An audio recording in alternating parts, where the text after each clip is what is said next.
Folk and Fairy Tales 1, The Stonecutter. Once there was a man who cut things out of stone. He lived out in the countryside, yes, he lived all alone. He wasn't a very smart man, but he didn't have to be. His stonework made him a living, and he was very happy. Till one day he went out to a new mountain to cut stone, and as he ventured on his way, he found he wasn't alone.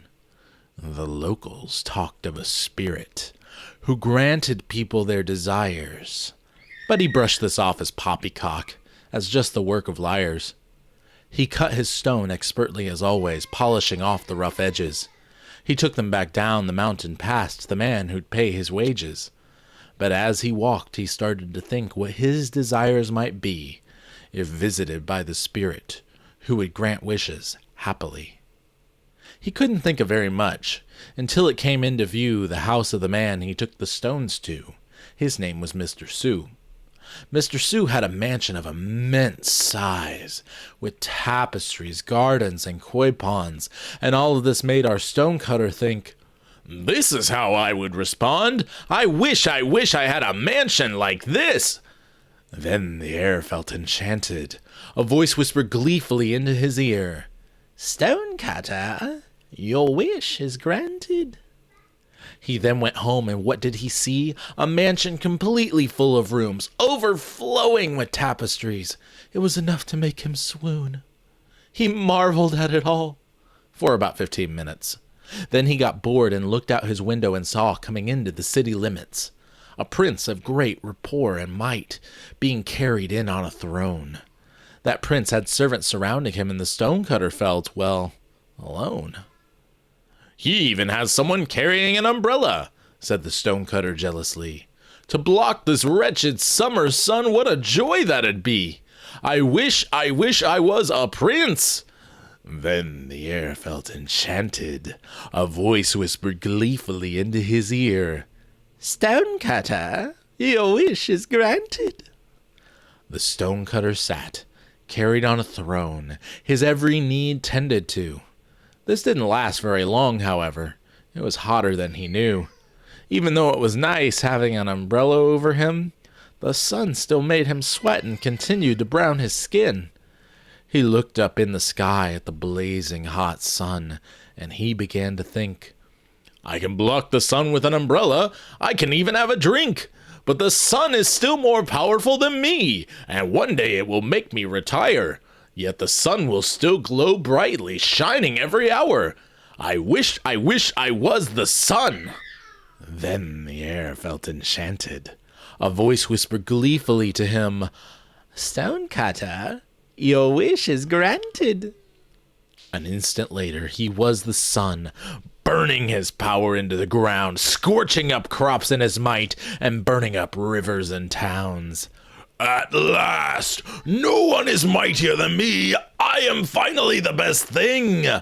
Then a cloud blocked his rays, and his anger began to sting. "This simple cloud blocks out my brightness! I thought nothing stood in my path! No stupid cloud will stop my power! There is no end to my wrath! I wish I was a cloud!" Then the air felt enchanted.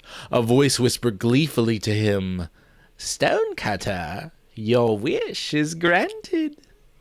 A split second went by, and he was a cloud, and he drove down hard with rain. He learned he could make hail in himself, so he destroyed the fields of grain. "No one is mightier now," he said, marveling in his might. "I'm so powerful I can move mountains. Wait, that isn't right." He rained down on a mountain, but it wouldn't budge. Rock solid, it stood in defiance. "This mountain won't move, so I must be it. It's time to make that alliance. I wish I was the mountain." Then the air felt enchanted. A voice whispered gleefully back to him, "Stonecutter, your wish is granted." He stood as the mountain, and he could not be moved. The sun, it could not scorch him. The rain, it could not wash him away. Nothing could overtake him. He relaxed and took in all the power he had. The solidness of stone was surely the best thing he'd ever have. Then he listened carefully and heard a very faint sound. Chink, chink, chink went something familiar. Then he looked down at the ground. "A stone cutter!" he exclaimed, flabbergasted and amazed. "He's cutting me up! He's destroying my base! He is surely mightier than me! Now I know what I have to be! I wish I was a stone cutter!" And then the air felt enchanted. A voice whispered gleefully back to him, "Stone cutter, your wish is granted." And once again he was a stonecutter, and he never made a wish again. His power was just perfect now. At least it was perfect for him. And so the moral of this story, which we do not want to hide, is that the grass isn't always greener on the other side. And if you're a stonecutter, a businessman, a mom, a cloud in the sky, a preacher, or a singer of a song, you are exactly what God made you to be. Try to be it happily.